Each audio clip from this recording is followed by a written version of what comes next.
Hello, everyone. My name is Christine, and I'm here with Kristen. This is our 23rd episode of a show we've been doing called Walking the Path.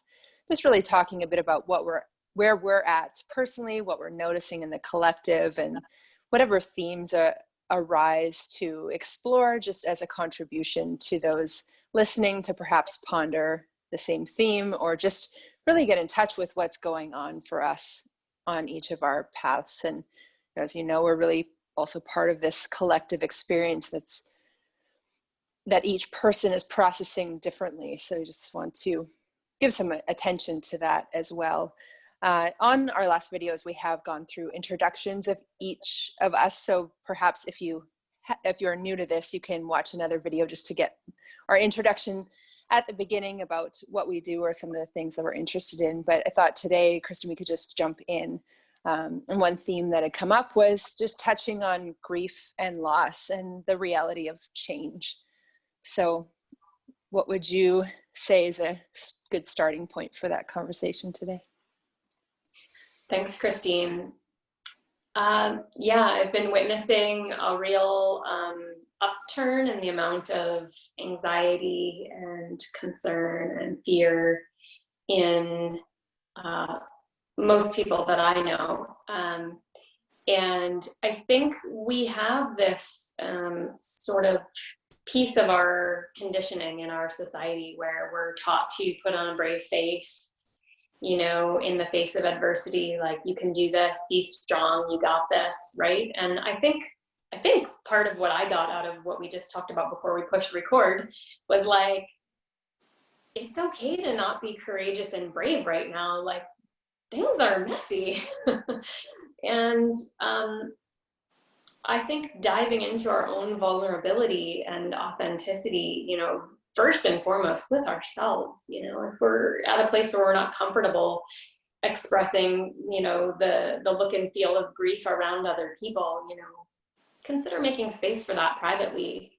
I was just telling you, I've been going for walks, like for about an hour, a little more, you know, any day that the weather's mostly favorable, dressing for the conditions and listening to audiobooks of things that are inspiring to me and things that are reminding me to let go of some tears, you know, and to laugh about, you know, the foibles of what it is to be in a human body living these realities.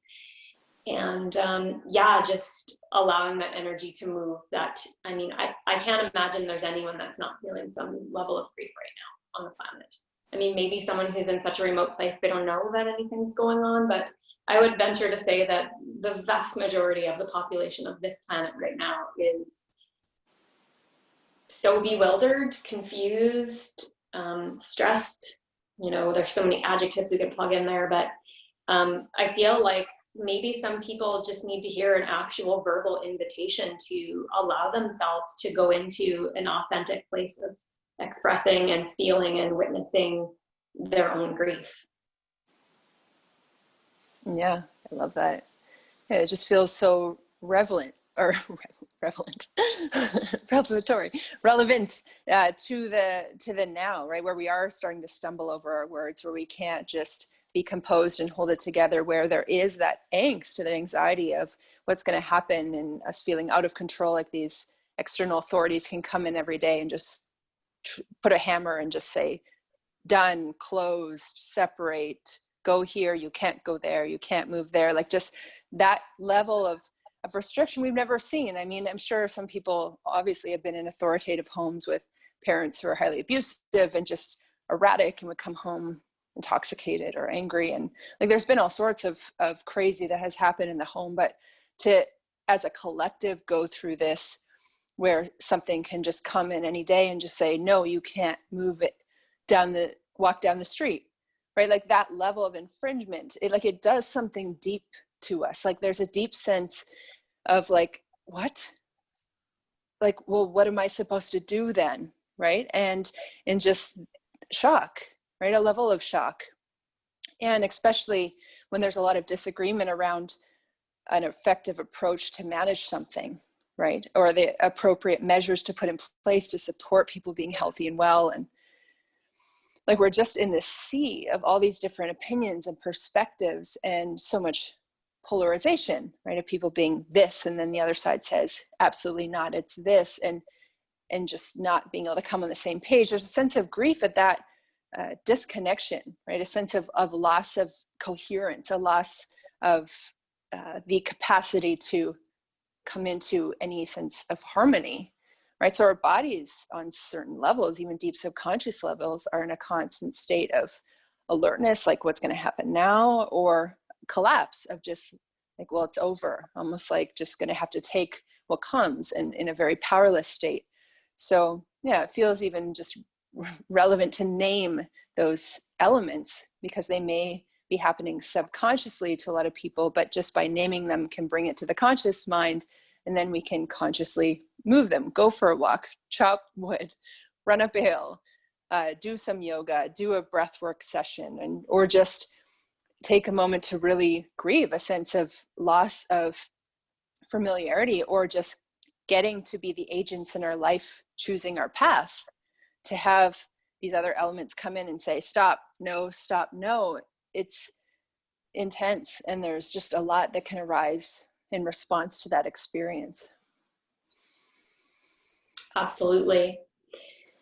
And what just came up for me was, I've had this experience before, so I'll speak from my own experience. I've had times in my life, very different than the current scenario though, where I've known that I needed to process some grief, and yet I couldn't do it. It was like something was blocked and stuck.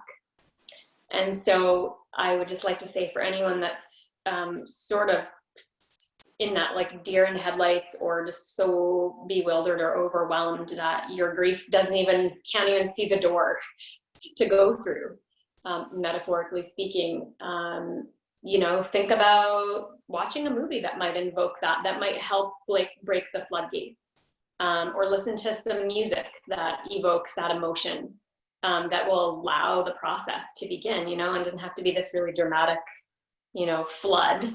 It could be, and that's fine. For me, it's been like a few tears here and there, just allowing and recognizing like there's a lot of grief in so many forms right now coming up for everyone. People that can't see their loved ones, people that, I've heard of people afraid to go get medical help for things that they probably need medical help for because they're scared to go into an establishment where they think they might get ill. People that are scared to talk to their family because they have differing views on what's really going on right now. The list is epically long. And I think at the end of the day too, something else you said a few minutes ago reminded me that now more than ever, I've noticed that I need to minimize how many things are entering my mind in a day, because I feel that we only have so much energy, brain power, and capacity to take in information in any given day. And I feel like most people's capacity is shrunk to an all-time low right now. I know that's how I've been feeling. And so, for example, taking in less conversations that aren't helpful, listening to less media, less news on the radio, or however you would intake that information. Ask yourself if you're doing yourself the greatest good. And really, I've been preserving that capacity in my emotions and in my mind for things that I know are going to help me feel better. Not to say bury your head in the sand and block out all outside information. I think that's a little extreme in the opposite direction, but maybe just little tiny nuggets of info about what's going on out there, and give yourself the gift of, peace of mind and space to allow any grieving to happen that needs to happen. Perhaps starting a little daily ritual if you can find the space and time. And I just want to say, even if you think you don't have the space and time, I bet you could carve out 15 or 20 minutes somehow from your day. If you realize that it's that crucial for your mental and emotional survival right now, I just encourage everyone to find that time, find that space, and just, put yourself at the top of your priority list for that little piece of the day. Yeah. And to acknowledge our hearts, bodies, and minds. And a percentage of human society, as we know, has been fixated in the mental field as though that's basically all that exists, and the body just goes along for the ride or is dragged around to meetings. And the heart, well, you know, if it aligns with the financial trajectory, then I guess you can do what you love. You know, there's been a lot of wrestling between these different elements of ourself. And if we're going to make it through on certain levels, to include the body and heart is vital, because the mind is spinning out, the mental field is spinning out. What do I do? What do I do? What do I do? Because the only techniques the mental body has is domination, manipulation, control of self or other. Like, how do I figure this out? How do I find a way? How do I restrict, contain, control, prevent, like make happen? Like, there's just, it's limited. Our mental bodies are limited, especially when there's an emotional fear, to come up with any real solutions that include all of life, right? And when our minds are influenced by our bodies and our hearts, once there's more kind of balance restored or inclusion of the heart and the body and this background field of love, then our minds can be creative and inventive and imaginative, and there can be inspiring thoughts, and I can choose this, I can do this to bring joy to my day or to the day of those around me. You know, our minds can then be, as it were, in service to the heart or in service to a greater awareness. And if our minds aren't in service to that love, to that presence of love that we cultivate within ourselves, then they become kind of in service to fear and panic and the need to find a solution and control and make everything okay, and go into a sense of certainty and convince others that, you know, we know what's best or someone else knows what's best. And then there's just, it's endless conflict, right? And in some ways we are in a war, psycho-spiritually speaking, because there's just so many agendas trying to sway the collective thought towards, like, in a direction. And so now we just say, okay, how can we take a breath, acknowledge our hearts, acknowledge our bodies, and really invite our minds to come back home to love, to the heart, to the body, to being, to the spacious presence of being, to the elements, to nature, to the earth, to where we are, to come back to, where am I? Where are we? What is here? You know, never before have we seen news based in projection. You know, news is usually reporting on what has already happened or what is happening. But we've had our news stations in this is what's going to happen 6 months down the road. Like, you know, and so it's just really interesting how much the mind is spinning out, and it's being reflected everywhere, you know, because our minds can't make good choices absent of the heart and the wisdom and of the intelligence of the body unified with all of nature. So also, how much more can we resource ourselves through the heart, through the cellular intelligence of our body that is connected to all life? That reminds me, I picked up a book off the shelf called the Heart Sutra, and it's a Tibetan Buddhist book. And in it, there was this little passage that just really made me contemplate things. You know, in a lot of consciousness practices and kind of new age theory, we always talk about, you know, having your awareness in your heart center and allowing your consciousness to rest in your heart center. And the very brief explanation in this book was, when we are forming as a fetus, the heart is the first place that our consciousness rests, and that's where it remains until the day that we exit this life. And I thought, gosh, it's so simple and so profound, you know. And so I think I've been noticing a trend too, and I feel it in myself sometimes, and then I have to really sit with myself and ask how I can shift this. And that is that, you know, when we allow ourselves to be subconsciously in a vibration of fear and anxiety, you know, our consciousness is not really resting here. And then I've noticed, I guess, a diminished capacity for most of us to be making our decisions and choosing our words and actions from a place of love. And so, you know, I think if we can stop and think of bringing our awareness into that space, maybe it's at a similar time of the day when we're doing these practices to allow grief to flow through us. however that comes up. But then really focusing on returning awareness to the heart center, and thinking of, or letting it come to you, however that happens for you, something very loving that you can do for yourself, however big or small.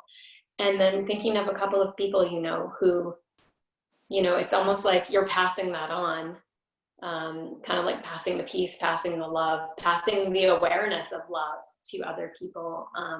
I can't say exactly how that would happen for each person, but I think any one of us can probably assume that most people we know are having a hard time to varying degrees right now, whether they still have a job, whether their kids are in school or at home, whether they're living totally alone in isolation most of the time. A little kindness goes a long way. And so, authentically being in our heart spaces and letting that ripple out. I feel like we were, as a collective, anyone who's been doing any kind of consciousness, self-awareness work over the last decade is so used to being in that space so much of the time. And it's kind of, I've witnessed it going like this, over this year, and it's like pretty concerning. And it's taken an extra amount of awareness and effort for me. I only speak for myself to really expand and open into that space and keep the vibration at a heart love level of awareness, because the external forces that are penetrating all of our realities are really pushing down, and it's just like pushing back up to, it's requiring a lot of extra awareness and effort in my personal reality. And I think that's all I'll say about that. Any thoughts?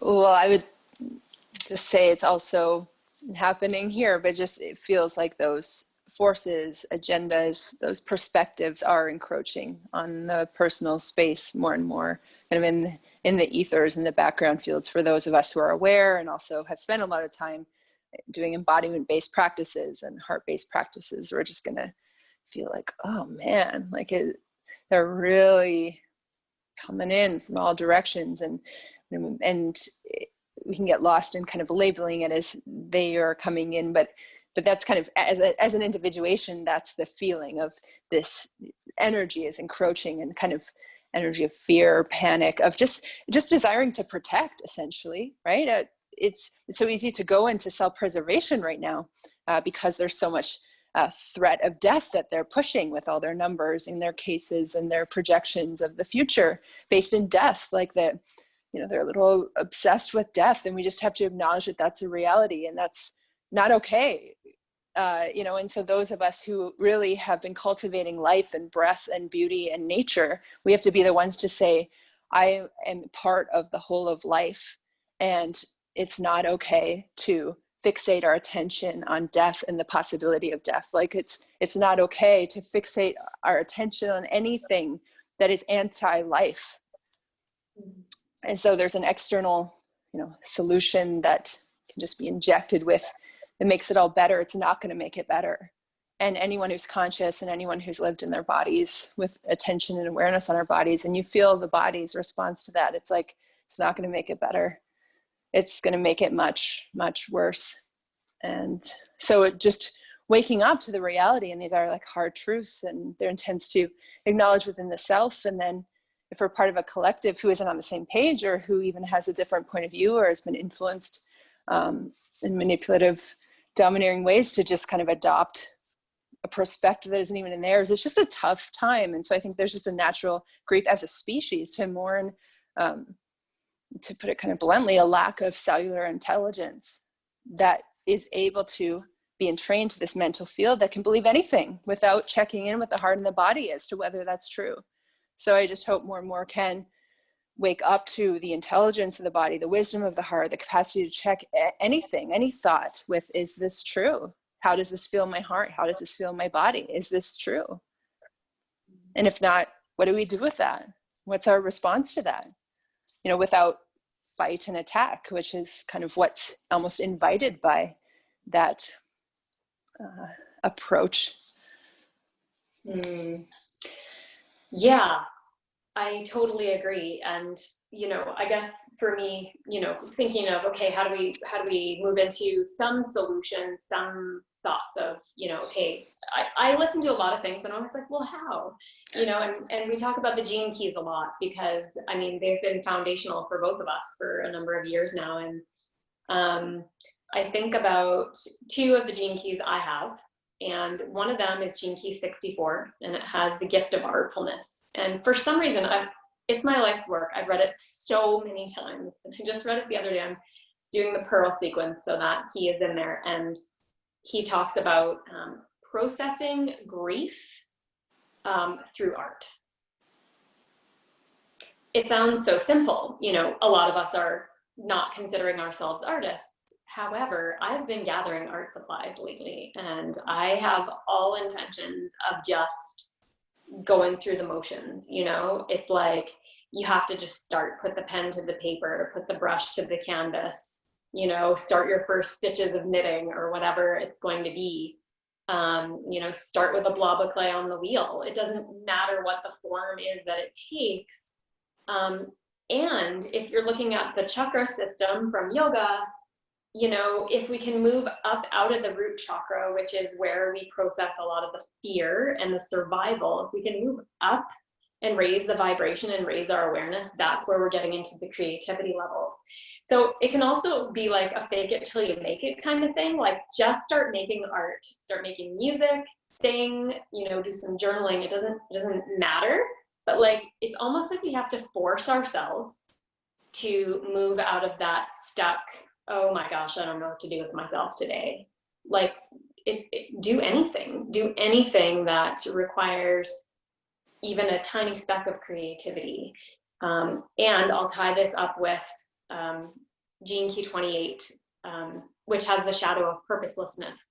And I've heard myself thinking that about myself lately, and I feel very restricted a lot of days, and I have to, you know, process that and be like, you know, maybe yes, I'm restricted in the bigger world of what I can do. You know, I am personally used to being really spread out and like, hey, with my energy and my, you know, my spreading of thoughts and communications. And yeah, I've always been a very outward person. And so yes, I've felt this sense of purposelessness a little bit, you know, some days more than others because I've felt like I've been forced to contract, which I'm starting to get really comfortable with. What are we, 8 months into this scenario now? I don't even know. And so the advice of Richard Rudd in that topic, which I think a lot of people are, you know, really trudging through that sense of what is my purpose right now. And he says something so profound and simple. And he says, our purpose lies in the present moment. If you think your purpose is coming in the future, you know, or that you just haven't gotten there yet, well, just take a moment and realize that if you give yourself 100% every single moment of your life, you'll never wonder what your purpose is because your awareness will always be right now. You know, and that ties in with so many different spiritual teachings. But I was like, you're right. You know, maybe my purpose right now is to call a friend. Maybe a purpose is to hang out with my kids. Maybe my purpose is to go for a walk and smile and wave at a stranger who drives by. Like it's like we need to get out of that bigness, that need for like bigness or like feeling like we're really impacting anything other than our own personal bubble of reality right now. And if we can give ourselves to the present moment in creativity or loving kindness, connection, you know, being super present with some moments of grief, it doesn't matter. You know, no one's judging us right now. We're probably only judging ourselves. And so giving ourselves the gift of presence, compassion, you know, and patience. What else is there right now? Yeah. Thank you for that. And I'll add in one other gene key that's in my core, and that has the city of beauty. And it's just this reminder with the gift of freshness. So it's just really that reminder to look for something that is fresh and inspire ourselves with beauty. And nature is always such a great contribution for me in that. Like today on my walk, I saw the sun streaming through the trees, and it was stunning, and it was refracting colors, and it was just so profoundly beautiful that it just moved me into that space of beauty. And that's such a great way for us to acknowledge what is here. acknowledge what else is here with us, and the life and the richness of life and living, and feeling connected to that process, the unfolding of life, feeling connected to the unfolding of life part of it. And we are beautiful just in existing and being part of the process of life. So I appreciate you, Kristen. Thank you for being with me today. Thank you for those who've listened to this episode of Walking the Path. And we'll continue on and bring more conversations forward as a way of caring for ourselves, each other, and contributing to the well-being of others as best we each can in these times. Any last words from you, Kristen? I just want to say namaste to everyone who's listening, and I would like to acknowledge that we're all doing the best that we can. Yeah, that's so true. Thank you, everyone, for being here, and we'll see you again.